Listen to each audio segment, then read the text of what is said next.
màu pi đòn mình bàn này mà đón về vọt rui lột tôm tiếp tới đã ăn lột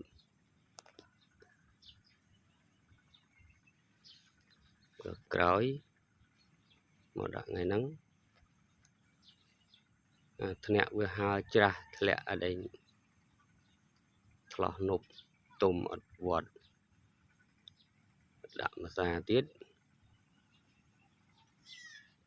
một tôm ở trong thọ riết đó là rồi lột trên mình thọ rồi chập chặt thẹn lên nơi cùng prích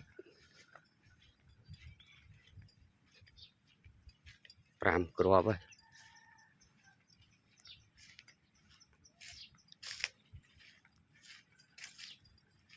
chọn trường một hang để mất trồng rúi ít đây mưa